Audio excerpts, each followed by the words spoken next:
बिस्मिल्लाहिर्रहमानिर्रहीम। जो मैटर चल रहा है कुरान मजीद के सिलसिले में, जिसने पूरे मुल्क में हलचल मचा दी है और हर मसलक और हर फ़िरक़े का मुसलमान जिससे बेचैन है, ज़ाहिर है कि वो सब की निगाहों के सामने है। मुझे उसके बारे में अर्ज़ नहीं करना है।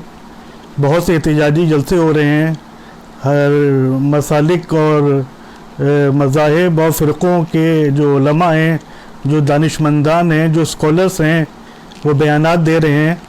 लेकिन मैं नाज़रीन की तवज्जो इस अम्र की तरफ मुतवज्जे करना चाहता हूँ कि तकरीबन 20-25 दिन पहले श्री वसीम रिजवी की तरफ से 57 जो मुस्लिम ऑर्गेनाइजेशंस हैं, उनको ये स्पीड पोस्ट की तरफ से, स्पीड पोस्ट के ज़रिए ये ड्राफ्ट भेजा गया था, जो तकरीबन कई सफ़ात पर मुश्तमिल है।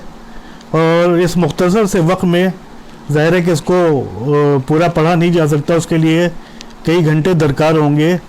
लेकिन मैं आपकी खिदमत में अर्ज़ करना चाहता हूँ कि जो मैंने कुछ पॉइंट्स बनाए हैं, ये जो डॉक्यूमेंट्स 57 मुस्लिम ऑर्गेनाइजेशंस को भेजे गए हैं, इसके पस मंज़र में ये बात पोशीदा है कि सुप्रीम कोर्ट जाने से पहले पूरी तैयारी की गई थी, क्योंकि सुप्रीम कोर्ट जो है हमारा ऑनरेबल सुप्रीम कोर्ट, वो ये कहता है कि आप मुस्लिम स्कॉलर्स और जो मुस्लिम ऑर्गेनाइजेशंस हैं उनसे रुजू करिए, उसके बाद ये रिट दाखिल करिए। इसलिए पहले ही 57 बड़े बड़े मुस्लिम ऑर्गेनाइजेशंस को स्पीड पोस्ट के ज़रिए ये डॉक्यूमेंट्स भेजा गया था, जिसमें उनसे सवालात किए गए थे। इन तंजीमों में all India Muslim personal law board, all India Muslim council, उसके अलावा दीगर जो बहुत ही बड़ी मुस्लिम ऑर्गेनाइजेशंस हैं, उनको ये स्पीड पोस्ट के ज़रिए भेजा गया था। तो उसमें कुछ पॉइंट्स जो मैंने नोट किए हैं वो मैं आपके सामने अर्ज़ करना चाहता हूँ कि ये जो ड्राफ्ट है, ये इंतहाई वेल ड्राफ्टेड डॉक्यूमेंट है, जो बहुत ही प्रोफेशनल तरीके से ड्राफ्ट किया गया है। इस पूरे डॉक्यूमेंट की अंग्रेज़ी भी बहुत उम्दा है।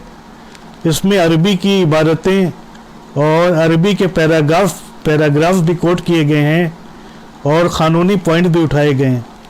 अब सवाल ये उठता है कि श्री वसीम रिजवी की इल्मी हैसियत इस कदर मुसल्लम नहीं है कि उनकी अंग्रेज़ी भी इतनी अच्छी हो, उनकी अरबी भी इतनी अच्छी हो और क़ानूनी नज़र भी उनकी इतनी अच्छी हो। इससे ये ज़ाहिर होता है कि ये draft of written document Waseem Rizvi का नहीं हो सकता। इसके पीछे कई दिमाग हैं जिन्होंने बुखारी शरीफ, मुस्लिम शरीफ और इस्लामिक हिस्ट्री और रसूल इस्लाम के बाद के इख्तलाफात की अच्छी तरह नॉलेज पहले इकट्ठा की, उसका बारीकी से अध्ययन किया और उसके बाद इस डॉक्यूमेंट को बखूबी तैयार किया। इसकी जो अंग्रेज़ी है ये बहुत अच्छी है और जो इसमें पॉइंट्स रेस किए गए हैं ये भी बहुत यानी पुख्ता दिमाग की उपज है। और इसके अलावा अरबी के मतन भी आप देखें, कुरान मजीद के आयतों से पहले जो अरबी के मतन हैं ये सब मौजूद हैं। इसके पीछे कोई पुख्ता दिमाग काम कर रहा है।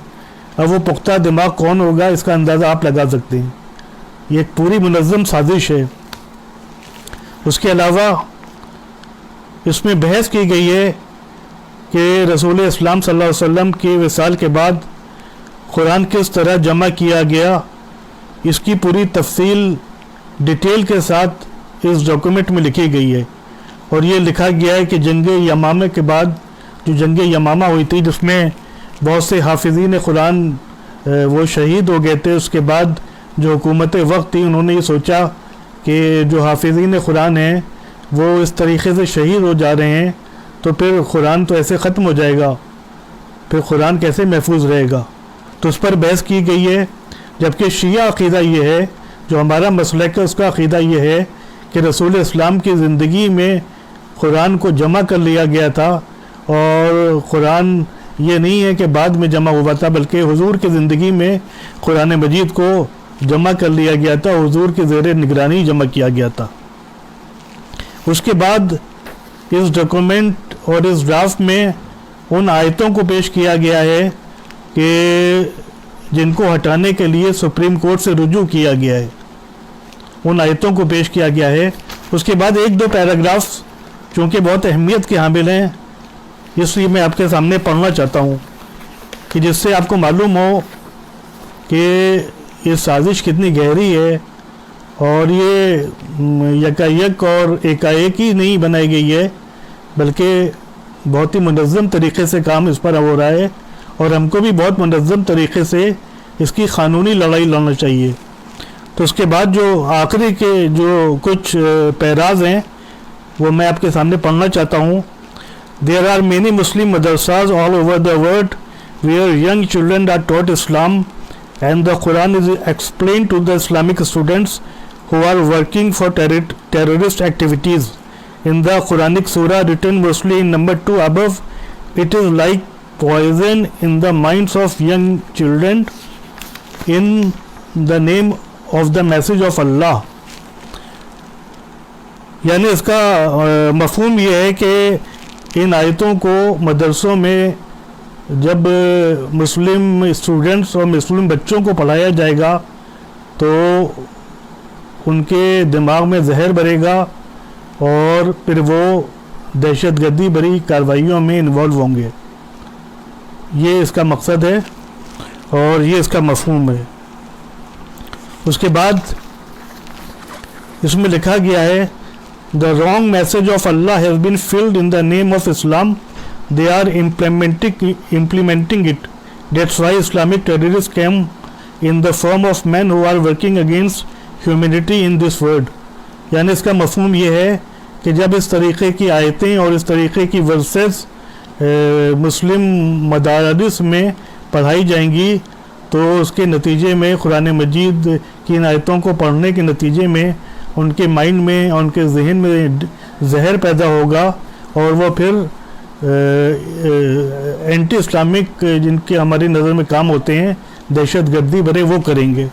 तो ज़ाहिर है कि एक शिया अपने को जो कहता हो, अपने को एक मुसलमान कहता हो, वो इस किस्म के बेबुनियाद इल्ज़ाम और बहतान लगा रहा है कुरान मजीद पर कि इनकी आयतों को पढ़कर मुस्लिम बच्चे बहक जाएंगे माज़अल्लाह और वो एंटी ह्यूमन एक्टिविटीज़ में इन्वॉल्व होंगे। और उसके बाद जो आखिरी प्यारा है वो आप देखिए, उसमें साफ साफ लिखा है इन मुस्लिम ऑर्गेनाइजेशन से कि आप जल्द से जल्द अपना जवाब दीजिए, अदरवाइज प्लीज़ रिमूव द सूराज return above in the point number 2A to Z from the Quran. मज़अल्लाह इन आयतों को जिनको पेश किया गया है इनको कुरान मजीद से हटाइए, which will prevent a radical mindset and will be in the interest of humanity all over the world. अगर आप इन आयात को, इन वर्सेस को कुरान मजीद से हटा देंगे तो ये इंसानियत पर एहसान होगा, ये इंसानियत पर एक बहुत बड़ा उपकार होगा। In case of all Muslim organizations do not taken any meaningful decision within 1 week or as soon as possible, then I will be compelled to file a petition before the Supreme Court in the interest of the humanity. उसके बाद इतनी जल्दी में ये वसीम रिजवी हैं कि इन्होंने कहा कि एक हफ्ते के अंदर अगर इस ड्राफ्ट का आपने जवाब नहीं दिया जितने भी मुस्लिम ऑर्गेनाइजेशंस हैं तो मैं सुप्रीम कोर्ट का रुख इख्तियार करूँगा। तो जाहिर है कि ये पूरी एक मुनज़्ज़म साजिश है और यहाँ पर मैं आपको बताता चलूँ, मैं पूरी ज़िम्मेदारी के साथ ये बात कहना चाहता हूँ कि बिल्कुल इसी किस्म की एक किताब इसराइली एम्बेसी से मेरे पास आई थी, हमारे पास नहीं बल्कि हमारे वालिद के पास आई थी, जिसका नाम था द इन्वेस्टिगेशन। वो इसराइली एजेंसी से, इसराइली एम्बेसी से तमाम मुस्लिम ऑर्गेनाइजेशन और स्कॉलर्स को भेजी गई थी और उसका मजमून और ये जो वसीम रिजवी साहब ने हम लोगों को ड्राफ्ट भेजा है उसका मजमून बिल्कुल एक है। वो किताब मेरे पास मौजूद थी, मैंने अलीगढ़ में एक बहुत बड़े इस्लामिक स्कॉलर हैं उनको वो पढ़ने को दी थी, उसका मैटर और इसका मैटर बिल्कुल सेम है। तो इससे आप खुद महसूस कर सकते हैं और उससे आप खुद नतीजा निकाल सकते हैं कि یہ جو قدم اٹھایا گیا ہے اس کی جڑیں کتنی مستحکم ہیں اور کتنی گہری ہیں، اور یہ پوری ایک انٹرنیشنل کانسپریسی کا نتیجہ ہے۔ تو اب میں آپ کی خدمت میں عرض کرنا چاہتا ہوں کہ ہم لوگوں کو کرنا کیا ہے۔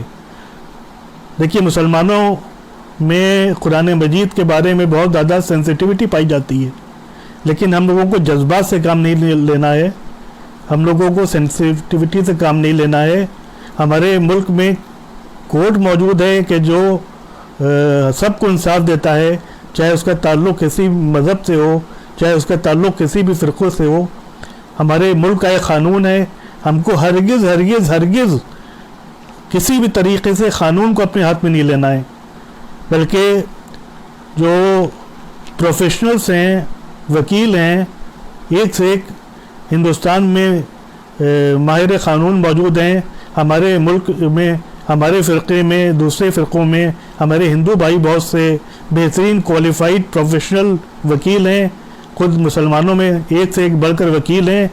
تو ہم کو وکیلوں کی، کوالیفائڈ اور پروفیشنل وکیلوں کی، جس میں ہر مذہب اور ہر دھرم کے وکیل ہوں، ان کی ٹیم بنا کر سپریم کورٹ سے رجوع کرنا چاہیے، اور انشاءاللہ ہم کو یقین ہے کہ سپریم کورٹ ملک کے انٹرسٹ میں بھی اور مسلمانوں کے انٹرسٹ میں بھی اس ریٹ کو ریجیکٹ کرے گا۔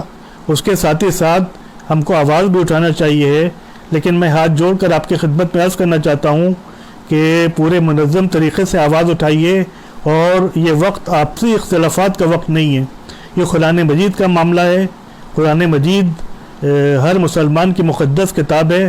ہمیں اس وقت شخصیت پرستی اور آپسی اختلافات کو بلا کر ایک ہونا چاہیے، قرآن مجید کے لیے، اللہ کے لیے، اللہ کے دین کے لیے، انسانیت کے لیے، ہدایت کے لیے، اور منظم طریقے سے پیسفل انداز میں، شانتی پوروک انداز میں ایک ساتھ مل کر۔ یہ کسی ایک شخصیت کا معاملہ نہیں ہے، یہ کسی ایک مولوی کا معاملہ نہیں ہے، یہ کسی ایک اسکالر کا معاملہ نہیں ہے، بلکہ یہ اللہ کی کتاب کا معاملہ ہے۔ تو ہم سب کو سنی، شیعہ، دیوبندی، بریلوی، حنفی، شافعی اور تمام مکاتب فکر کو ایک پلیٹ فارم پر آ کر اس سازش کے خلاف آواز اٹھانا چاہیے، کیونکہ یہ سازش بہت گہری ہے۔ لیکن پھر بھی ایک بات میں کہنا چاہتا ہوں کہ ہم کو